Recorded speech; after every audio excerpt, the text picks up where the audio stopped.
I'm excited to make more videos for you guys. I'm excited to grow this channel. I'm excited to just start this new venture of my life and have it be revolved around Husker football, Husker sports, and most importantly, building a community with you guys. And I think it's a blessing. I think doing this channel and being able to grow a community through sports is a blessing. Signing day for the 2026 recruiting class has just wrapped up. We're going to talk about who the signees are, what this means for the 2026 season, and we're going to get into Matt Rhul's press conference as he put a bow on the recruiting class today. So let's get into it. All right. So we kind of got into this a little bit yesterday, and the top recruit in this class is Danny Odom. He's a 5-star cornerback out of Orlando, Florida.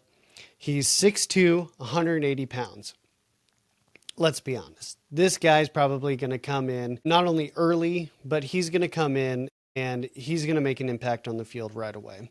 You know, we talked about Sierra Wright graduating, Marquise Buford graduating, two highly impact players in the program are leaving. So we need somebody to come in and sort of step up and be active on the field for this upcoming season.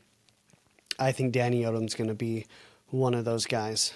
Next on the list is Matt Rhul out of Charlotte, North Carolina. He's a 3-star running back. He's 6 foot, 205 pounds. Really excited about this guy. He, I think, is going to come in and honestly, he's going to hit the ground running. He's going to come in and he's going to enroll early. He's going to develop in this offseason, and he's probably going to see the field quite a bit this fall. You know, Emmett Johnson, the more I hear about it, and we'll touch on this later on in the video, but the more I hear about it, the more I think he's actually going to come back just because of where he's projected. But with all that being said, Matt Rhul, I think, is going to come in and he's going to see some playing time, you know, because who do we have behind Emmett Johnson if he does leave? You know, we have Mekhi Nelson, pretty solid running back, but still didn't give us a whole lot of production this year. Quit Knives, I mean, he's kind of nowhere to be seen.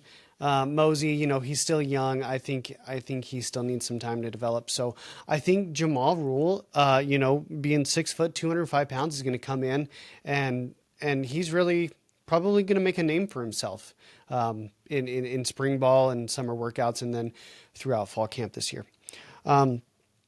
Next signee is Larry Miles.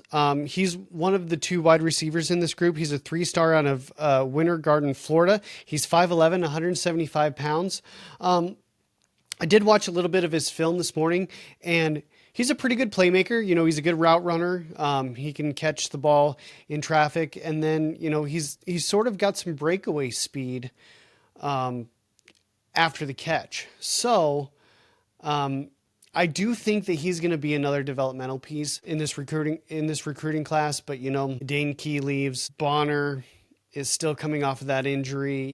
You really don't know about this wide receiver group. You know, the only 2 wide receivers that are proven are an Isaiah Hunter and Ja'Cory Barney. You know, other than that, you know, not a whole lot of players saw the field this year. But the other wide receiver, on the other hand, Nayland Scott out of Powder Springs, Georgia. He's another 3-star wide receiver, but he's 6'2", 210 pounds. This guy's a big body receiver. This guy's like another Isaiah Hunter, you know, or Janiron Bonner. I mean, this guy I think is going to come in and he's really going to make an impact right away. I think he's going to enroll early. He's going to come in and he's really going to hit the ground running, just kind of, you know, like I talked about Matt Rhul. Nayland Scott, I think, is just going to come in and he's really going to hit the ground running and he's going to develop it early on and he's going to see the field in the 2026 season. Moving on, we have a few offensive linemen in this class. The first one I'm going to talk about is 4-star tackle Claude Mpuma. I know I butchered that name yesterday, but I did a little bit of research and it's pronounced Mpuma as far as I'm as far as I know or am concerned. He's out of Chicago, Illinois, 6'8", 260 pounds. This guy is probably going to see the field this coming year. I mean, we talked about Grant Bricks. We talked about some of these other guys, maybe coming in and making an impact on the field right away in some of these previous recruiting classes, these offensive linemen. But I really think that Claude Puma is going to be a difference maker. He's probably going to be a rotational guy, but we have 2 tackles leaving this year. I mean, Teddy Prohaska, he got injured, but he was going to leave after this year no matter what. And then Turner Corcoran,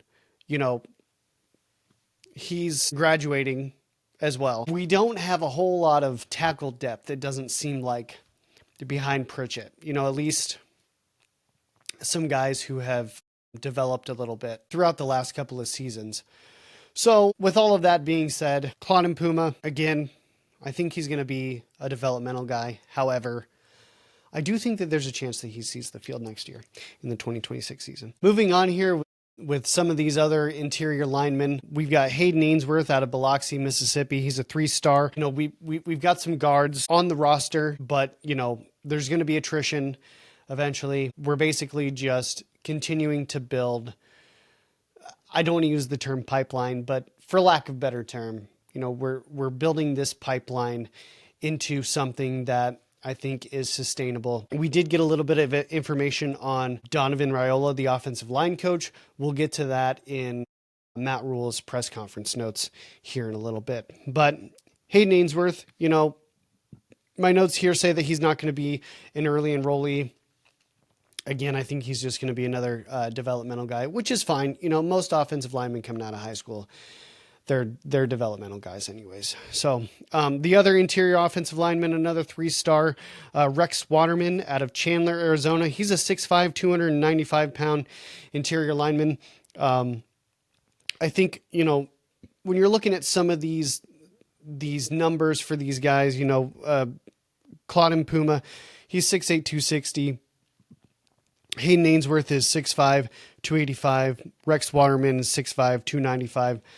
The height is there, but the weight is not there. And so I think some of these, especially these interior linemen, the Hayden Ainsworth and Rex Waterman, they're going to need to get up to like 310, 315 pounds, and they're only at 285, 295. So that just tells me that even though they're talented, even though they have the framework to be good offensive linemen, they need developed. We have people in the program now that are currently getting developed and are going to be good offensive linemen for us here in the future. Moving on to our lone in-state recruit, Jace Reynolds out of Elkhorn, Nebraska. He's a 3-star linebacker, 6'2", 200 pounds. Like I said yesterday, I think he's just going to need some time to develop.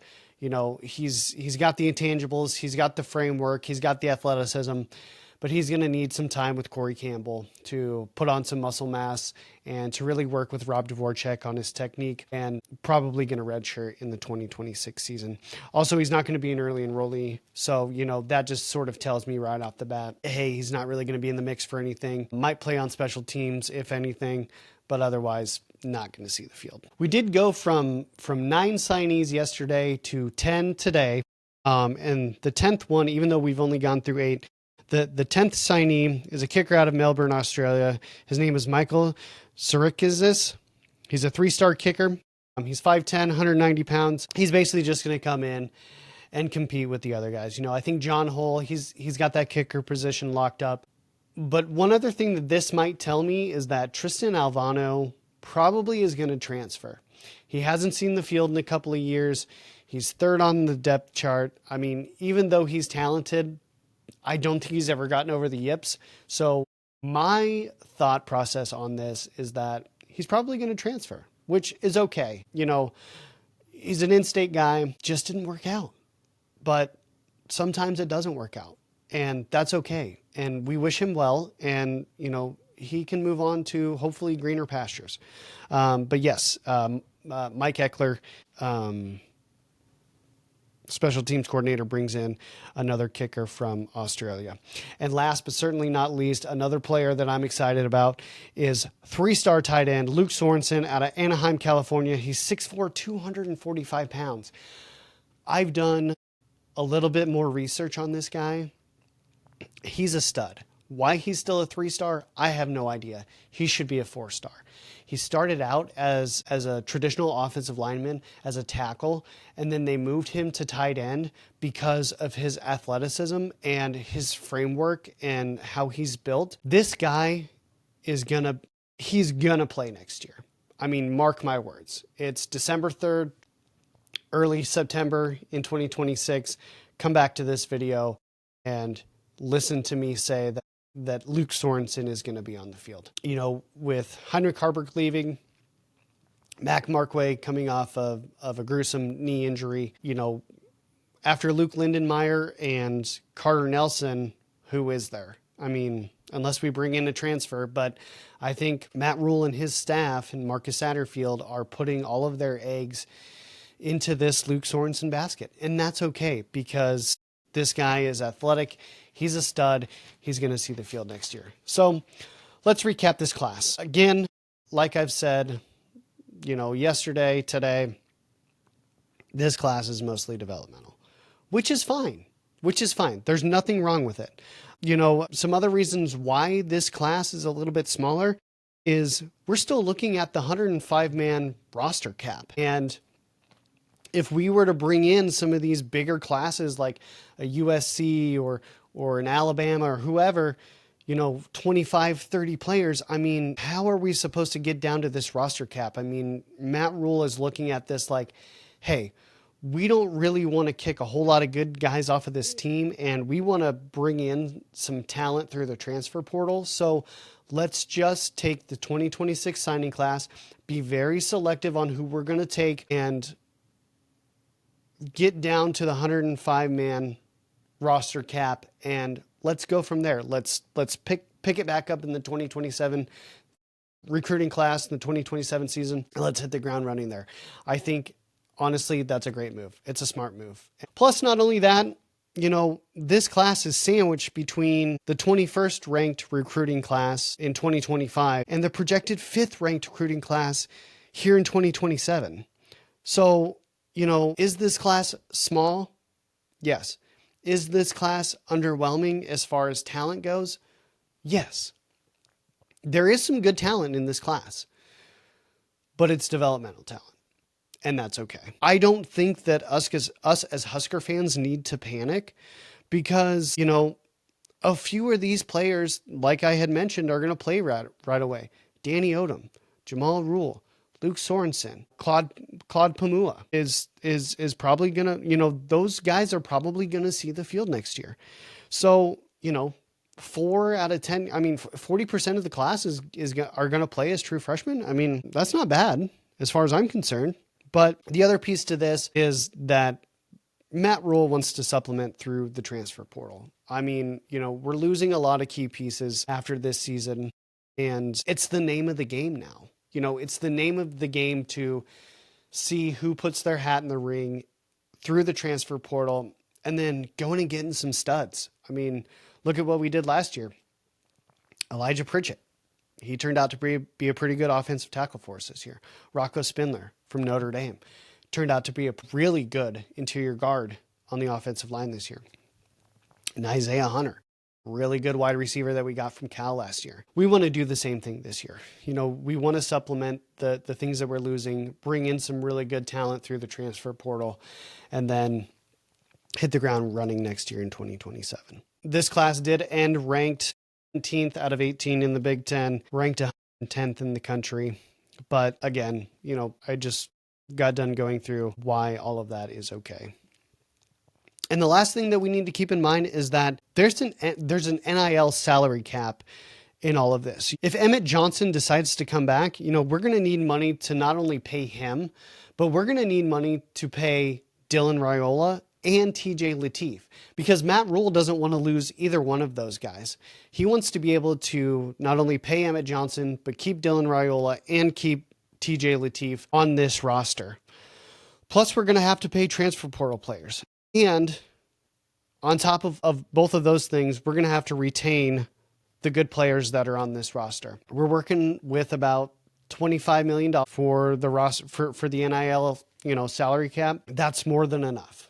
That's more than enough to do what you need to do moving forward, which is keep your stud running back, keep your starting quarterback, keep your backup quarterback, keep the transfer portal pieces that you brought in last year that contributed at a high level, and pay the transfer portal players that you plan on bringing in to help you supplement in the 2026 season to get you over the hump.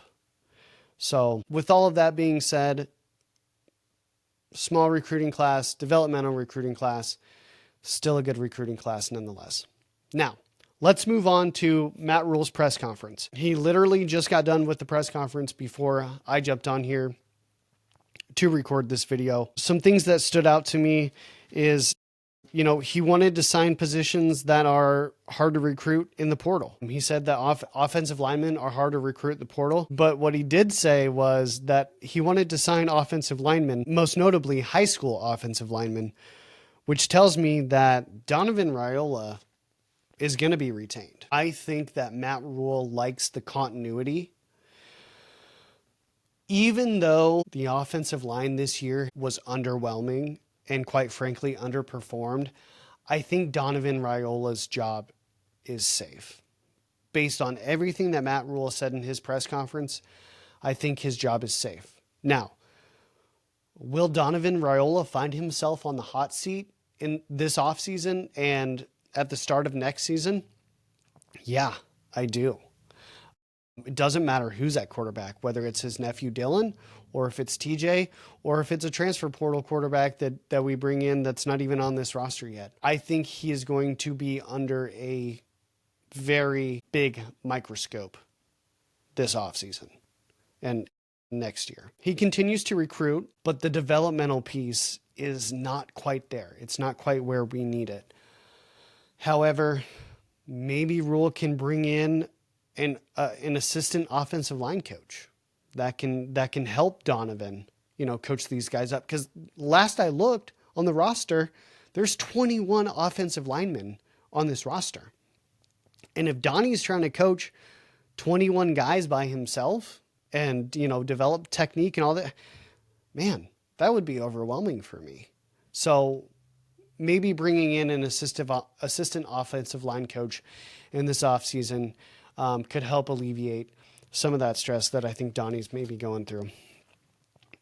He wanted to be selective in this class, and that's because he admitted that he's going all in the 2027 class, which we already see that. They're fifth ranked nationally in the 2027 class so far.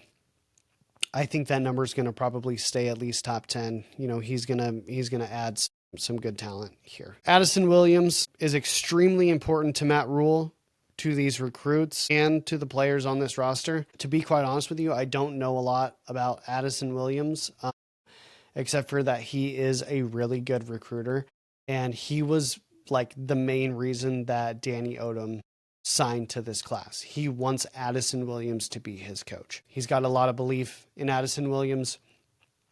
It looks like the players on this roster have a lot of belief in Addison Williams, and he's going to be a surefire coach to be retained no matter who the new defensive coordinator is coming in. Speaking of the new defensive coordinator, Matt Rhule is looking at a defensive coordinator who wants to emphasize play style and how hard they play, not necessarily scheme. He wants toughness, physicality, work ethic. Who that's going to be, I don't know. I'm going to come out with a video tomorrow talking more in depth about who the new defensive coordinator could be, especially based off of these criteria that Matt Rhule sort of laid out today in his press conference. He did make mention that Coach Eckler is helping Coach Snow coach the defense in the bowl practices. They're doing film study together.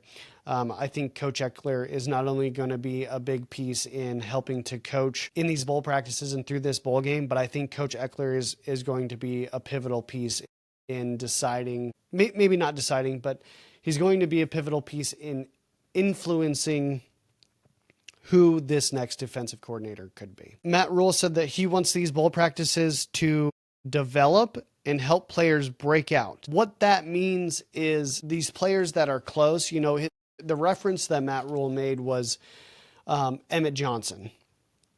Emmett Johnson had a breakout year this year. He wants these bowl practices to help these players that haven't quite, quote unquote, broke out yet, to help them break out and help them truly develop into the players that Matt Rhul knows that they can be, and these players know that they can be as well.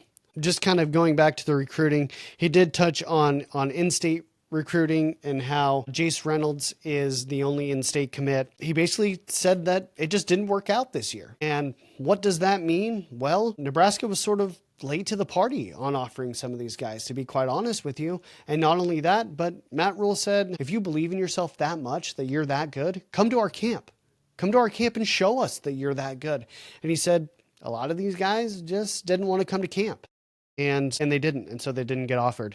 And so that's why, Jace Reynolds was the only lone in-state recruit for Nebraska this year. However, he did say that when Jace Reynolds went to their camp and performed, they noticed him right away. They were like, this guy's pretty good. Like, I know I said earlier that he's going to be a developmental guy, but still, he stood out to this coaching staff, and they said, oh, okay, we need to offer this guy. So that's kind of what happened with the in-state recruiting this year. As far as the bowl game goes and some injury reports, things like that, Janiran Bonner was a super important piece to this offense, and they built a lot of things around him in their game plan. And when he went down with injury, it was a huge blow to this offense. I mean, and we kind of already knew that, with seeing what he did early on in that Cincinnati game, and then kind of the drop-off from that Cincinnati game, especially throughout the season, as guys got banged up, as guys got tired, like things like that. We saw that Janiran Bonner was a huge piece to this offense. And so, Matt Rhul said that he's not going to be back for the bowl game, but, looking forward to next season, I mean, I think he's probably going to make the transition to full-time tight end, which is going to be great. I mean, I think he's going to be a great player moving forward for us. Some more injury news. Matt Rhul wants to see Dylan Raiola make a jump this offseason. Not just with his recovery, but, just sort of taking that next step as a quarterback. Like, Matt Rhul talked about how Dylan Raiola made a jump from year 1 to year 2. He wants to see Dylan Raiola make a jump from year 2 to year 3. And I think, through this injury, through this offseason, I think Dylan's going to do that. I think he's going to double down on himself, especially since, he knows that his uncle is probably going to be retained. We all know that. I feel like that's going to be true. He's going to make that year, he's really going to lock in, and he's going to say, okay, now's the time. Like, I have all of these pieces around me. A lot of these guys didn't transfer out. We brought in some really good pieces through the transfer portal. It's time to lock in and take it seriously. And I think Dylan Raiola is going to do that. Matt Rhul wants Dylan Raiola to do that. TJ Lateef, remember he had that hamstring in the Iowa game, and Matt Rhul admitted that TJ Lateef is not going to practice come Monday. We find out who we play in the bowl game, what bowl game we're going to on Sunday. Matt's going to start bowl practices on Monday, and TJ's not going to practice. But he did say that he's going to be ready for the game. He just needs to rehab that hamstring and stuff. So who's going to take first team reps throughout bowl practices? I don't know. I mean, hopefully TJ can get back and do some first team reps. I don't know. It's actually sort of looking bleak, if I'm being honest with you. But nevertheless, it'll be fine. These bowl practices are so that way the guys can develop. I think that's what's going to happen. Rocco Spindler will not play in the game. He's going to have surgery on his finger. And last but not least, Emmett Johnson. He's undecided right now. Is he going to play in the bowl game? Is he going to go to the NFL? Is he going to come back next year and get the bag? Who knows? I don't know. I hope he plays in the bowl game. That would be awesome. I hope he comes back next year. I think that would be awesome. Our team would be stacked if he came back next year. But, Emmett has to do what's best for him. And if he feels like going to the NFL is what's best for him, then I think he should do that. Just a few more things to wrap up here. This bowl game can not only flush out the poor end to the season this year, but it can propel this team into next year the right way. And, with how developmental these bowl practices are going to be, it'll give the guys an opportunity to come in, work hard, take these bowl practices seriously, take this bowl game seriously, hopefully get a win, and then start this next season off the right way. The last thing of note that Matt Rhul brought up in his press conference was about the spring game. Now, last year we didn't have a spring game. I don't remember what they called it. I didn't even care. I was so frustrated that we didn't have a spring game that I didn't even care to watch. I didn't even care to look into what they did, tractor pulls, and I don't know. They just did crazy games, crazy stuff. I guess there was a little bit of football, but not enough to make me care about what was going on. However, the spring game will come back next year because there is no May transfer portal anymore. Matt Rhul doesn't have to worry about having a spring game, putting all of his talent on display, and then having other teams come in and poach his talent. There will be a spring game, and that's awesome because I used to go to the spring game. My sister and I used to go to the spring game every year. I mean, it's cheap. The tickets are like $20 or $30, and you get to watch football in April. I mean, how cool is that? Was super disappointed that we didn't have one last year. Extremely excited that we're going to have one this year. It's huge. It's huge. Yeah, I'm excited. I'm excited about this offseason. I'm excited about who they brought in. I'm excited to learn who they're going to bring in the transfer portal. Underwhelming recruiting class, but it makes sense. It makes sense. I'm excited about these bowl practices. I'm excited about this bowl game. I'm excited to make more videos for you guys. I'm excited to grow this channel. I'm excited to just start this new venture of my life and have it be revolved around Husker football, Husker sports, and most importantly, building a community with you guys. And I think it's a blessing. I think doing this channel and being able to grow a community through sports is a blessing.